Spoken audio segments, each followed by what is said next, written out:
ಎನ್ಕೌಂಟರ್ನಲ್ಲಿ ನಕ್ಸಲ್ ನಾಯಕ ವಿಕ್ರಮ್ ಗೌಡನನ್ನ ಹತ್ಯೆ ಮಾಡಲಾಗಿದೆ.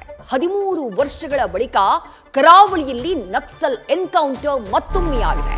ಕಾರ್ಕಳದಲ್ಲಿ ವಿಕ್ರಮ್ ಗೌಡ ತಂಡ ಹಾಗೆ ಎಎನ್ಎಫ್ ನಡುವೆ ಆಂಟಿ ನಕ್ಸಲ್ ಫೋರ್ಸ್ ನಡುವೆ ಮುಖಾಮುಖಿಯಾಗಿತ್ತು. ನಕ್ಸಲರಿಂದ ಎಎನ್ಎಫ್ ತಂಡದ ಮೇಲೆ ಗುಂಡಿನ ದಾಳಿಯಾಗುತ್ತೆ. ಈ ಸಂದರ್ಭದಲ್ಲಿ ಎಎನ್ಎಫ್ ತಂಡ ಪ್ರತಿದಾಳಿಯನ್ನ ಮಾಡುತ್ತೆ. ಈ ವೇಳೆ ಎನ್ಕೌಂಟರ್ಗೆ ನಕ್ಸಲ್ ನಾಯಕ ವಿಕ್ರಮ್ ಗೌಡ ಬಲಿಯಾಗಿದ್ದಾನೆ. ಆತನ ಜೊತೆಗಿದ್ದವರು ಎಸ್ಕೇಪ್ ಆಗಿದ್ದಾರೆ. ಇದೇ ತಂಡದಲ್ಲಿ ಕೇರಳದ ಯುವತಿಯೊಬ್ಬಳು ಇರುವ ಬಗ್ಗೆಯೂ ಕೂಡ ಮಾಹಿತಿ ಸಿಕ್ಕಿದೆ. ಸಾಕೇತ್ ರಾಜನ್ ಗರಡಿಯಲ್ಲಿ ಪಳಗಿದ್ದಂತಹ ವಿಕ್ರಮ್ ಗೌಡ ಸಾಕೇತ್ ರಾಜನ್ ಎನ್ಕೌಂಟರ್ಗೆ ಬಲಿಯಾದಂತಹ ನಂತರದಲ್ಲಿ ನಕ್ಸಲ್ ತಂಡದ ಮಧ್ಯೆ ದೊಡ್ಡ ನಾಯಕನಾಗಿ ಬೆಳೆದಿದ್ದ. ಇತ್ತೀಚಿನ ದಿನಗಳಲ್ಲಿ ಕರ್ನಾಟಕದಲ್ಲಿ ನಕ್ಸಲ್ ತಂಡದ ಉಸ್ತುವಾರಿಯನ್ನ ಕೂಡ ಈತನೇ ವಹಿಸಿಕೊಂಡಿದ್ದ. ಅಂತಹ ಪ್ರಾಮಿನೆಂಟ್ ಲೀಡರ್, ನಕ್ಸಲ್ ಟೀಮ್ನ ಪ್ರಾಮಿನೆಂಟ್ ಲೀಡರ್, ಆತನನ್ನ ಎನ್ಕೌಂಟರ್ನಲ್ಲಿ ಹತ್ಯೆ ಮಾಡಲಾಗಿದೆ.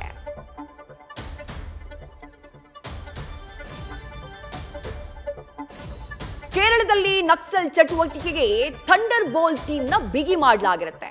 ಇಷ್ಟು ದಿನಗಳ ಕಾಲ ಹೆಚ್ಚಿನ ಸಂಖ್ಯೆಯಲ್ಲಿ ನಕ್ಸಲರು ಅದೇ ಕೇರಳದಲ್ಲಿ ಇರ್ತಾರೆ. ಕಳೆದ ಕೆಲ ದಿನಗಳಿಂದ ಹೆಬ್ರಿ, ಶೃಂಗೇರಿ ಭಾಗದಲ್ಲಿ ನಕ್ಸಲರ ಚಲನವಲನ ಆರಂಭ ಆಗಿತ್ತು. ಕೇರಳದಲ್ಲಿ ನಿಯಮಗಳು ಬಿಗಿಯಾದಂತಹ ಕಾರಣಕ್ಕಾಗಿ ಅಲ್ಲಿಂದ ಎಸ್ಕೇಪ್ ಆಗಿ ಬಂದು ಮತ್ತೆ ಕರ್ನಾಟಕದ ಕಾಡುಗಳಲ್ಲಿ ಮರೆಮಾಚಿಕೊಂಡಿರುವಂತಹ, ಅಡಗಿ ಕುಳಿತುಕೊಳ್ಳುವಂತಹ ಕೆಲಸವನ್ನ ನಕ್ಸಲರು ಮಾಡ್ತಾರೆ. ವಿಕ್ರಮ್ ಗೌಡನ ಸಂಚಾರದ ಬಗ್ಗೆ ಆಂಟಿ ನಕ್ಸಲ್ ಫೋರ್ಸ್ಗೆ ಕರ್ನಾಟಕದಲ್ಲಿ ಮಾಹಿತಿ ಸಿಕ್ಕಿರುತ್ತೆ. ನಿನ್ನೆ ಎಎನ್ಎಫ್ ತಂಡ ಕೂಂಬಿಂಗ್ ಕಾರ್ಯಾಚರಣೆಯನ್ನ ಮಾಡುವಂತಹ ಸಂದರ್ಭದಲ್ಲಿ ಇದೇ ನಕ್ಸಲರ ಜೊತೆ ಮುಖಾಮುಖಿಯಾಗುತ್ತೆ. ಉಡುಪಿ ಜಿಲ್ಲೆಯ ಹೆಬ್ರಿಯ ಕಬ್ಬಿನಾಲೆ ಅನ್ನುವಂತಹ ಪ್ರದೇಶ, ಆ ಜಾಗದಲ್ಲಿ ಎನ್ಕೌಂಟರ್ ಆಗಿದೆ.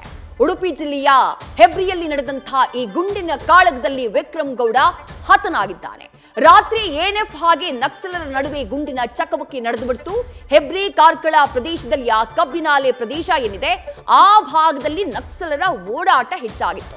ಈ ಹಿನ್ನೆಲೆಯಲ್ಲಿ ಎಎನ್ಎಫ್ ತಂಡ ಕಾರ್ಯಾಚರಣೆಗೆ ಇಳಿದಿರುತ್ತೆ. ಆ ಸಂದರ್ಭದಲ್ಲಿ ಎನ್ಕೌಂಟರ್ನಲ್ಲಿ ವಿಕ್ರಮ್ ಗೌಡನನ್ನ ಹತ್ಯೆ ಮಾಡಲಾಗಿದೆ. ರಾತ್ರಿ 5 ಜನ ನಕ್ಸಲರ ತಂಡ, ಇನ್ಕ್ಲೂಡಿಂಗ್ ಈ ವಿಕ್ರಮ್ ಗೌಡ, ಸೀತಂಬೈಲುಗೆ ಆಗಮಿಸಿರ್ತಾರೆ. ಸೀತಂಬೈಲು ಸಮೀಪ ರೇಷನ್ ಸಂಗ್ರಹಕ್ಕಾಗಿ ಅವರು ಬಂದಿದ್ರು. ದಿನಸಿ ವಸ್ತುಗಳನ್ನ ಖರೀದಿ ಮಾಡಿ ಕಾಡಿಗೆ ವಾಪಸ್ ಹೋಗ್ಬೇಕು ಅಂತ ಹೇಳಿ ಈ ತಂಡ ಬಂದಿತ್ತು. ಇದೇ ಸಂದರ್ಭದಲ್ಲಿ ಎಎನ್ಎಫ್ ತಂಡ ಕಾರ್ಯಾಚರಣೆಯನ್ನ ಮಾಡುತ್ತೆ. ಈ ಕಾರ್ಯಾಚರಣೆಯ ಸಂದರ್ಭದಲ್ಲಿ ಎನ್ಕೌಂಟರ್ನಲ್ಲಿ ವಿಕ್ರಮ್ ಗೌಡ ಹತನಾಗಿದ್ರೆ, ಆತನ ಜೊತೆಗಿದ್ದಂತಹ ಉಳಿದ ನಕ್ಸಲರು ಏನಿದ್ದಾರೆ 4 ಜನ, ಅವರು ಪರಾರಿಯಾಗಿದ್ದಾರೆ ಅನ್ನುವಂತಹ ಮಾಹಿತಿ ಸಿಗ್ತಾ ಇದೆ.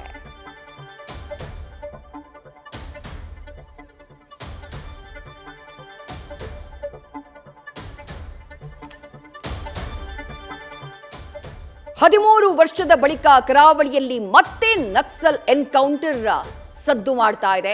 13 ವರ್ಷದ ಬಳಿಕ ವಿಕ್ರಮ್ ಗೌಡ ಅನ್ನುವಂತಹ ಟಾಪ್ ಲೀಡರ್ ಕರ್ನಾಟಕದಲ್ಲಿ ನಕ್ಸಲ್ ಕಾರ್ಯಾಚರಣೆಯ ನೇತೃತ್ವವನ್ನ ಇತ್ತೀಚಿನ ದಿನಗಳಲ್ಲಿ ವಹಿಸಿಕೊಂಡಿದ್ದಂತಹ ನಕ್ಸಲ್ ವಿಕ್ರಮ್ ಗೌಡ ಸಾಕಷ್ಟು ಅವಕಾಶಗಳನ್ನ ಸರ್ಕಾರ ನೀಡಿತ್ತು. ಮುಖ್ಯವಾಹಿನಿಗೆ ಬರೋದಕ್ಕೆ ನಿಮಗೆ ಪುನರುಜ್ಜೀವನ ಕಲ್ಪಿಸ್ತೀವಿ ಅನ್ನುವಂತಹ ಆಫರ್ನ ಕೂಡ ಕೊಟ್ಟಿತ್ತು.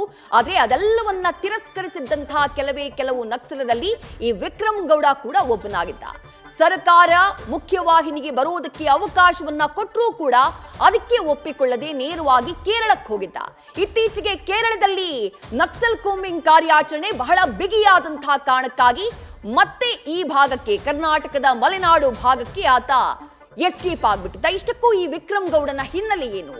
ಉಡುಪಿಯ ಹೆಬ್ರಿ ತಾಲೂಕಿನ ಕೂಡ್ಲಾ ಬಳಿ ಇರುವಂತಹ ನಾಡ್ವಾಲು ಗ್ರಾಮದ ವಿಕ್ರಮ್ ಗೌಡ, ಅವನು ಹುಟ್ಟಿದ್ದು ಬೆಳೆದಿದ್ದು ಎಲ್ಲ ಅಲ್ಲೇನೆ. 5ನೇ ಕ್ಲಾಸ್ ತನಕ ವಿದ್ಯಾಭ್ಯಾಸವನ್ನ ಮಾಡ್ತಾನೆ. ಅದಾದ ನಂತರ ನೇರವಾಗಿ ಮುಂಬೈಗೆ ಹೋಗ್ತಾನೆ. ಅಲ್ಲಿ ಹೋಟೆಲ್ ಒಂದರಲ್ಲಿ ಆತ ಕೆಲಸವನ್ನ ಮಾಡ್ತಾ ಇದ್ದ. ಅದಾದ ಬಳಿಕ ಮತ್ತೆ ಹುಟ್ಟೂರು ನಾಡ್ವಾಲಿಗೆ ಆಗಮಿಸ್ತಾನೆ. ಈ ಸಂದರ್ಭದಲ್ಲಿ ಒಂದು ಕಾರ್ಮಿಕ ಸಂಘಟನೆಯನ್ನ ಆತ ಸೇರ್ಕೊಂಡಿದ್ದ. ಕುದುರೆಮುಖ ಉದ್ಯಾನವನ ವಿರೋಧಿ ನಕ್ಸಲ್ ಚಳವಳಿಗೆ ಎಂಟ್ರಿ ಆಗ್ಬಿಡ್ತಾನೆ. ಆ ಸಂದರ್ಭದಲ್ಲಿ ಮಲೆನಾಡಿನಲ್ಲಿ ಅರಣ್ಯ ಒತ್ತುವರಿ ಮಾಡಿದವರ ವಿರುದ್ಧ ಕ್ರಮಕ್ಕೆ ಏನು ಮುಂದಾಗ್ಲಾಗ್ತಾ ಇರುತ್ತೆ, ಕಸ್ತೂರಿ ರಂಜನ್ ವರದಿ ಜಾರಿಯ ಬಗ್ಗೆ ಏನು ಚರ್ಚೆ ಆಗ್ತಾ ಇರುತ್ತೆ, ಅದನ್ನ ವಿರೋಧಿಸಿ ಏನು ಹೋರಾಟಗಳು ಆರಂಭಗೊಳ್ಳುತ್ತವೆ, ಆ ಹೋರಾಟಗಳಲ್ಲಿ ಈತನೂ ಕೂಡ ಕಾರ್ಯಚಟುವಟಿಕೆಯಲ್ಲಿ ಭಾಗಿಯಾಗ್ತಾನೆ. ಅದಾದ ಬಳಿಕ ನಕ್ಸಲಿಸಂಗೆ ಎಂಟ್ರಿ ಆಗ್ತಾನೆ. ಕರ್ನಾಟಕದ ಮೋಸ್ಟ್ ವಾಂಟೆಡ್ ನಕ್ಸಲ್ ಆಗಿದ್ದ ಈ ವಿಕ್ರಮ್ ಗೌಡ ರಾಜ್ಯದಲ್ಲಿ ನಕ್ಸಲ್ ಸಂಘಟನೆಯ ಜವಾಬ್ದಾರಿಯನ್ನ ಕೂಡ ಹೊತ್ಕೊಂಡಿದ್ದ. ಕರ್ನಾಟಕ ಮಾತ್ರ ಅಲ್ಲ, ಕೇರಳ, ತಮಿಳುನಾಡಿನಲ್ಲೂ ಕೂಡ ಈತ ಸಕ್ರಿಯನಾಗಿದ್ದ ಅನ್ನುವಂಥ ಮಾಹಿತಿ ಇದೆ. 3 ಬಾರಿ ಕರ್ನಾಟಕದಲ್ಲಿ ಪೊಲೀಸರಿಗೆ ಈತ ಚಳ್ಳೆ ಹಣ್ಣನ್ನ ತಿನ್ನಿಸಿರ್ತಾನೆ. 2016ರಲ್ಲಿ ಕೇರಳ ಪೊಲೀಸರಿಗೂ ಚಳ್ಳೆ ಹಣ್ಣನ್ನ ತಿನ್ನಿಸಿ ಎಸ್ಕೇಪ್ ಆಗುವಲ್ಲಿ ವಿಕ್ರಮ್ ಗೌಡ ಸಕ್ಸಸ್ ಆಗಿದ್ದ. ಸುಮಾರು 20 ವರ್ಷಗಳಿಂದ ಈತ ನಕ್ಸಲ್ ಕಾರ್ಯಚಟುವಟಿಕೆಯಲ್ಲಿ ಸಕ್ರಿಯನಾಗಿದ್ದ. ಸಾಕೇತ್ ರಾಜನ್ ಇದ್ದಂತಹ ಕಾಲದಲ್ಲೇ ಆತನ ಜೊತೆ ಗುರುತಿಸಿಕೊಂಡಿದ್ದವನು ಈ ವಿಕ್ರಮ್ ಗೌಡ. 20 ಪ್ರಕರಣಗಳಲ್ಲಿ ಬೇಕಾಗಿದ್ದಂತಹ ದಿ ಮೋಸ್ಟ್ ವಾಂಟೆಡ್ ನಕ್ಸಲ್. ನಕ್ಸಲರ ಶರಣಾಗತಿ ಯೋಜನೆಯನ್ನ ತೀವ್ರವಾಗಿ ವಿರೋಧ ಮಾಡಿದ್ದಂತಹ ಕೆಲ ನಕ್ಸಲ್ ನಾಯಕರಲ್ಲಿ ಈತ ಕೂಡ ಒಬ್ಬನಾಗಿದ್ದ. ಫೈನಲಿ ಆತ ಹೆಬ್ರಿ ಬಳಿ ಬಂದಂತಹ ಸಂದರ್ಭದಲ್ಲೇ ಆತನನ್ನ ಎನ್ಕೌಂಟರ್ ಮಾಡುವಲ್ಲಿ ಎನ್ಎಫ್ ಟೀಮ್ ಸಕ್ಸಸ್ ಆಗಿದೆ. ಇನ್ನು ಇದೇ ಕಾರ್ಯಾಚರಣೆಗೆ ಸಂಬಂಧಪಟ್ಟ ಹಾಗೆ ಗೃಹ ಸಚಿವ ಡಾಕ್ಟರ್ ಜಿ ಪರಮೇಶ್ವರ್ ಪ್ರತಿಕ್ರಿಯಿಸಿದ್ದಾರೆ. ನೋಡೋಣ ಬನ್ನಿ. ವಿಕ್ರಮ್ ಗೌಡ ಅಂತ ಹೇಳಿ ಒಬ್ಬ ಡ್ರೆಡೆಡ್ ನಕ್ಸಲೈಟ್ ಕಳೆದ 20 ವರ್ಷಗಳಿಂದ ತಪ್ಪಿಸ್ಕೊಂಡು ಹೋಗ್ತಾ ಇದ್ರು. ಪೊಲೀಸ್ನವರು ಅನೇಕ ಸಂದರ್ಭದಲ್ಲಿ ಸೈಟ್ ಮಾಡಿದ್ರು ಕೂಡ ಅವರನ್ನ ಕ್ಯಾಪ್ಚರ್ ಮಾಡೋದಾಗ್ಲಿ ಅಥವಾ ಎನ್ಕೌಂಟರ್ ಮಾಡೋದಾಗ್ಲಿ ಆಗ್ತಿರ್ಲಿಲ್ಲ. ಆದರೆ ನಿನ್ನೆ ದಿವಸ ಅವರು ನಾವು ಹಿಂದೆ ಕಳೆದ ವಾರ ರಾಜು ಮತ್ತು ಲತಾ ಅಂಥೇಳಿ ಅವರು ಇಬ್ಬರು ನಕ್ಸಲೈಟ್ಸು ಸೈಟ್ ಆಗಿದ್ರು ಅಂತೇಳಿ ಅವರನ್ನು ಆ ಏರಿಯಾದಲ್ಲಿ ಕೋಂಬ್ ಮಾಡುವಾಗ ಮತ್ತು ಇನ್ಫಾರ್ಮೇಷನ್ ಸಿಕ್ಕಿದ ಮೇಲೆ ಇವರು ಅವರನ್ನು ಹುಡ್ಕೊಂಡು ಹೋಗಿದ್ದಾರೆ. ಆದರೆ ತಕ್ಷಣ ಅವರು ಪೊಲೀಸ್ನವ್ರು ಬಂದು ಕಂಡ ತಕ್ಷಣ ಅವ್ರ ಮೇಲೆ ಫೈರ್ ಮಾಡಿದ್ದಾರೆ ಅಂಥೇಳಿ ಹೇಳ್ತಿದ್ದಾರೆ. ಅದಕ್ಕಾಗಿ ಅವರು ಎನ್ಕೌಂಟರ್ ಮಾಡಬೇಕಾಯಿತು ಅಂತೇಳಿ ಎನ್ಕೌಂಟರ್ ಆಗಿದೆ. ಇನ್ನೂ ಒಂದು 2-3 ಜನ ಅವ್ರ ಜೊತೆಯಲ್ಲಿದ್ದವರು ತಪ್ಪಿಸ್ಕೊಂಡು ಹೋಗಿದ್ದಾರೆ ಅಂತೇಳಿ. ಇನ್ನೂ ಡೀಟೇಲ್ಡ್ ರಿಪೋರ್ಟ್ಸು ಬರಬೇಕು, ಬಂದ ಮೇಲೆ ಹೇಳ್ತೀನಿ. ಇದು ಜಸ್ಟ್ ನನಗೆ ಬಂದಿರತಕ್ಕಂಥ ಇನ್ಫಾರ್ಮೇಷನ್ನ ನಿಮ್ಮ ಜೊತೆ ಶೇರ್ ಮಾಡ್ತಾ ಇದ್ದೀನಿ. ಇದರಲ್ಲಿ ಎಕ್ಸಾಕ್ಟ್ ಇನ್ಫಾರ್ಮೇಷನ್ ಬಂದ ಮೇಲೆ ನಾನು ಡೀಟೇಲ್ ಆಗಿ ಹೇಳ್ತೀನಿ. ನ್ಯೂಸ್ ಫಸ್ಟ್ ನಿರ್ಭೀತಿಯಿಂದ ನಿಮ್ಮ ಪರವಾಗಿ.